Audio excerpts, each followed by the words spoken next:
मित्रों नमस्कार। कैसे आप सब? आशा करता हूँ आप सब स्वस्थ होंगे, मस्त होंगे और अपने परिवारजनों का ख्याल रख रहे होंगे। आप सभी ने ऐसे वीडियोस जो उत्तर लेखन पर आधारित हो, ऐसे वीडियोस की मुझे मांग की थी। खासकर मैंने देखा फेसबुक पर और यूट्यूब पर भी कुछ कमेंट्स मुझे आए थे, जिसके आधार पर कहा गया था कि सर आप वीडियो बनाइए जो उत्तर लेखन पर आधारित हो।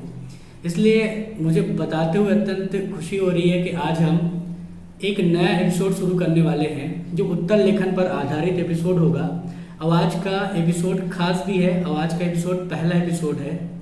तो इस एपिसोड में मैं आप सभी से प्रश्न आमंत्रित करता हूं कि आपको जो भी परेशानियां हो रही हैं उत्तर लेखन से संबंधित परेशानियां, वो आप YouTube के कमेंट सेक्शन में, इस वीडियो के कमेंट सेक्शन में बिल्कुल लिखिएगा, ताकि उस उत्तर लेखन संबंधी समस्या का समाधान हम कर सकें, उसके व्यवहारिक उपाय क्या हो सकते हैं इस पर हम चर्चा कर सकें। इसके अलावा आप जो भी प्रकार का उत्तर लेखन संबंधी परेशानी महसूस कर रहे हैं या कोई ऐसी समस्या है जो बताए से भी नहीं बन रही है या बता देने के बावजूद भी उसका समाधान आपसे नहीं निकल पा रहा है, तो मैं डेफिनेटली रूप से कहूँगा 100% कि मैं उसकी समस्या का हल निकाल लूँगा।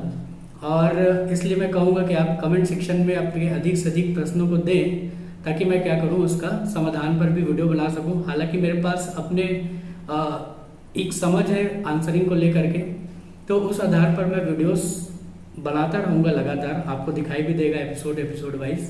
लेकिन आज पहला एपिसोड है, तो आज हम एपिसोड की शुरुआत करेंगे 2018 के PSC में 19वें रैंक पर चयनित हुए मेरे छात्र डॉक्टर प्रशांत देवांगन, जो DSP के पद पर अभी कार्यरत है या कहूँ मैं प्रशिक्षु अधिकारी हैं। उन्होंने कुछ टिप्स आपके लिए एक वीडियो के माध्यम से भेजा है, तो वो भी मैं शेयर कर रहा हूँ। आइए सुनते हैं वो क्या कहते हैं। गुड मॉर्निंग दोस्तों। डॉक्टर प्रशांत देवांगन, प्रोफेशनल DSP की तरफ से आप सभी को प्यार भरा नमस्कार। जैसा आप जानते हैं कि CGPSC 2020 का मेंस का डेट आ चुका है, फॉर्म भरा रहे हैं। इस बीच मुझसे कई सवाल होते हैं दोस्तों के कि आपकी रणनीति क्या रही सर, आप हमसे शेयर कीजिए। मैं उनसे व्यक्तिगत तौर पे तो मिल नहीं पाता हूँ, ना ही समय व्यस्तता के कारण उनका मैं जवाब दे पाता हूँ, तो इसलिए इस वीडियो के माध्यम से मैं उनसे साक्षात्कार कर रहा हूँ। CGPSC मेंस 2019 के लिए मैंने एक वीडियो बनाया था, आप उनसे देख सकते हैं। उसके अलावा 2020 के लिए जो मेंस उत्तर लेखन के लिए मेरे पास जो कुछ टिप्स हैं वो आपके सामने मैं साझा कर रहा हूँ। इसमें सबसे महत्वपूर्ण बात, पहली बात ये है कि आपको जो है शब्द सीमा का पालन करना चाहिए। जो प्रश्न पूछे जा रहे हैं 2 नंबर, 4 नंबर, 8 नंबर, 10, 15, इनमें जो शब्द पूछे गए हैं और जो गैप दिए गए हैं उन गैप्स में आप यथोचित फुलफ़िल करें।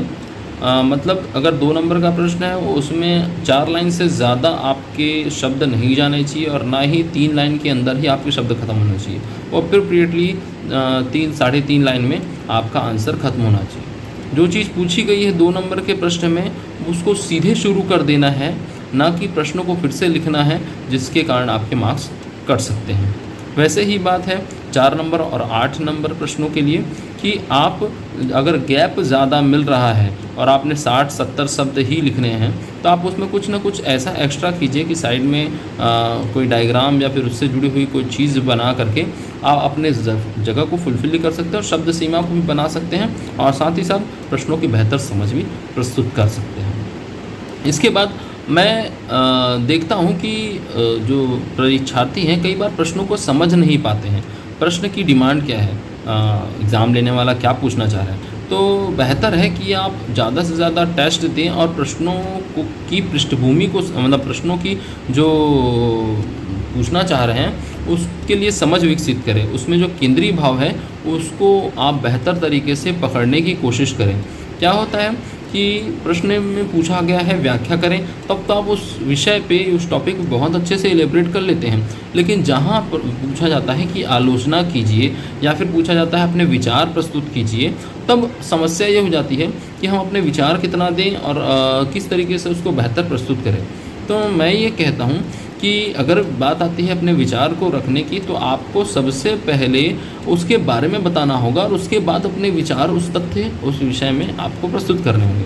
और वहीं अगर आलोचनाओं की बात है तो उसको बताने के बाद उसके आलोचनात्मक पहलुओं को ज़्यादा रखना है और आखिरी में एक पॉजिटिव एटीट्यूड के साथ आंसर को क्लोज करना है।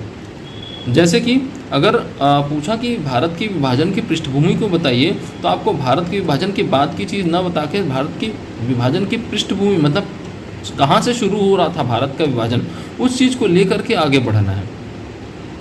तो इस तरीके से जब आप समझ रखेंगे केंद्रीय भाव की, तो आपको बेहतर मार्क्स मिलेंगे। अब अगर आपके पास समझ है तो आप उनको कैसे बता सकते हैं कि आपने बेहतर तरीके से विषय वस्तु का अध्ययन किया है। तो उसका एक तरीका है कि आप उसको रोचक बनाएं, कुछ नया लेके आएँ। और नए में है आप उसमें तथ्य डालें, आप उसमें वेन डायग्राम, चित्र या फिर कोई भी ऐसी पॉइंट लाइक चीज़ें जिसमें कि वो प्रश्न का जो उत्तर है वो आकर्षक दिखे, प्रश्न जांचने वाले उत्तर जांचने वाले को एक बार में समझ में आ जाए कि इसने बहुत अच्छे से पढ़ाई की है, जिसके कारण वह इसको नए रूप में प्रस्तुत कर पा रहा है। ये आपके लिए बहुत ही बेनिफिशियल बात होगी। जैसे कि मैं बताऊं कि मैंने ऐसे में भी वो चार्ट डायग्राम्स बनाए थे और 8 नंबर के प्रश्नों में मैंने 12 डायग्राम लाइक दैट बनाया था। किसी जगह पे डायग्राम बनाए थे, सर्कल करके उसके 4-5 पॉइंट्स को इधर उधर करके दिखाया था। तो इस तरीके से मैंने वर्क किया था और मुझे लगता है कि वो कारगर रहा है। इसके बाद जो अगली बात है वो यह है कि आपको बड़े क्वेश्चंस में आखिरी में अपना निष्कर्ष एक देना है। उससे यह समझ में आता है कि आपने न केवल प्रश्न को मतलब विषय को रटा है, बल्कि उसको समझ विकसित करके उसके लिए निष्कर्ष के रूप में भी काम किया है। इसलिए कोशिश करें कि 10 नंबर, 15 नंबर और 8 नंबर में भी अगर विचार वाले प्रश्न हैं तो उसमें अपना निष्कर्ष आखिरी के 2 लाइनों में देने की कोशिश करें। ये निष्कर्ष आपके प्रश्न का जो वाक्य है, शब्द है, उससे मिलता जुलता होना चाहिए, ताकि ये लगे कि ये जो आंसर है वो सर्कल में चल रहा है, जहाँ से शुरू होकर वहीं पर आके ख़त्म हो रहा है। ये जांचने वाले को एक इम्प्रेशन छोड़ता है और आपको मार्क्स अच्छे मिलते हैं। उसके बाद जो ज़्यादा नंबर्स लाने की बात है, तो मैं तो कहता हूँ कि केवल एक तरफ को एक्सीलेंट करके ज़्यादा मार्क्स नहीं लाए जा सकते हैं। इसलिए आपको सभी एरियाज़ को फोकस करना पड़ेगा, सबको लेकर चलना पड़ेगा।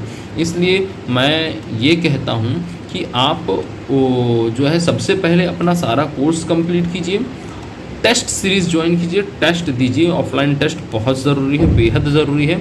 यही आपके समय प्रबंधन का भी मूल मंत्र है, जिससे आपको समझ में आएगा कितना क्या किसमें खर्च होना है। और उसके बाद जब आप समय प्रबंधन करके लिखने बैठते हैं तो आप हर एक 2 नंबर, 4 नंबर, 8 नंबर प्रश्नों के लिए समय निर्धारित कर दीजिए। उतने ही समय में आप लिखने की कोशिश कीजिए और उसके बाद जो प्रश्न छूट रहे हैं उनके समय आपके पास बचेंगे, तब आप उन छूटे हुए प्रश्नों को हल कीजिए। क्या होता है, जो प्रश्न हमें नहीं आते, अगर हम उसके बारे में 1 लाइन या 2 लाइन भी जानते हैं तो उसमें हमको 1 या 1.5 मार्क्स एक्स्ट्रा मिल जाते हैं। यही 1-1, 1.5 मार्क्स आपको सिलेक्शन दिलाते हैं, आपको अच्छा रैंक दिलाते हैं। इसलिए समय प्रबंधन करके आप कोशिश करें कि आप सारे के सारे प्रश्नों को हल कर लें, उनका अच्छे से जवाब लिख लें। थोड़ा सा भी आता हो आप उसके बारे में लिखें। पेपर में प्रश्न नहीं छूटने चाहिए। इसके बाद जो ज़रूरी है कि आपको एग्ज़ाम के पहले सारे के सारे कोर्स के रिवीजन इम्पॉर्टेंट है, क्योंकि अगर रिवाइज़ नहीं करेंगे तो वो एग्ज़ाम में नहीं याद आएंगे। इसलिए कोशिश कीजिए कि अभी से लेके आखिरी तक कम से कम 2 से 3 रिवीजन हो जाए, सिलेबस कंप्लीट रहे और उन प्रश्नों पे जोर दें जो लगातार आ रहे हैं, ना कि उन प्रश्नों पर जो एकदम नए हैं, एकदम अचानक से आउट ऑफ सिलेबस टाइप से आ गए हैं। तो इसलिए जो सिलेबस में है उनको पहले कीजिए और उसके बाद बाकी प्रश्नों को। और इसके बाद साथ में ये कहना चाहूँगा कि जिन प्रश्न पत्रों में अच्छे मार्क्स आ सकते हैं, जैसे कि ऐसे है, फर्स्ट पेपर है, पेपर नंबर 7 है, उनमें थोड़ा सा फोकस ज़्यादा कीजिए। साइंस है और उसमें मार्क्स अच्छे लाने की कोशिश कीजिए, जिससे कि जो आपका प्रश्न पत्र है वो आपको एक एज मिले, आपको एक बेहतर फ़ायदा मिले और आप अच्छा मार्क्स गेन कर लाएँ। अब मैं एक बार समराइज़ कर देता हूँ क्या क्या हमने जाना। पहली चीज़ ये है कि आपको शब्द सीमा का पालन करना है। दूसरा, आपको केंद्रीय भाव की समझ रखनी है। तीसरा, आपके प्रश्नों के आंसर को रोचक बनाने के लिए आपको चार्ट, डायग्राम, वेन आरेख या फिर इस टाइप की जो भी चीज़ें हैं उनको वहाँ पर इनपुट करना है। और सबसे लास्ट उसके बाद है निष्कर्ष देना है। और निष्कर्ष के भी बाद आपको सभी प्रश्न पत्रों को पूरा हल करने की कोशिश करना है, ज़्यादा से ज़्यादा टेस्ट देना है। और उन सब से भी सबसे ज़रूरी बात कि किसी का भी परफेक्ट तैयारी नहीं होती है, इसलिए अपनी तैयारी पर 100% विश्वास रखें। अगर आप खुद पर विश्वास रखेंगे तो आप बेहतर से भी बेहतर कर पाएंगे। और इसके साथ ही मैं अपनी वाणी को विराम देता हूँ। धन्यवाद। तो सुना आपने डॉक्टर प्रशांत देवांगन ने क्या कहा। उन्होंने जो भी बातें कही हैं वो मेरे वीडियोस पर अब लगातार आती जाएंगी, उनके आइडियाज़ और मेरे आइडियाज़। इसके अलावा जो मैंने लगभग अब 4 साल हो गया मुझे पढ़ाते हुए और 4 साल से ऊपर की तैयारी भी हो गई है, तो उन सभी तरह के अनुभवों के निचोड़ और मेरे अध्ययन के निचोड़ अब उत्तर लेखन संबंधी वीडियोस में आपको प्राप्त होते रहेंगे। तब तक के लिए धन्यवाद।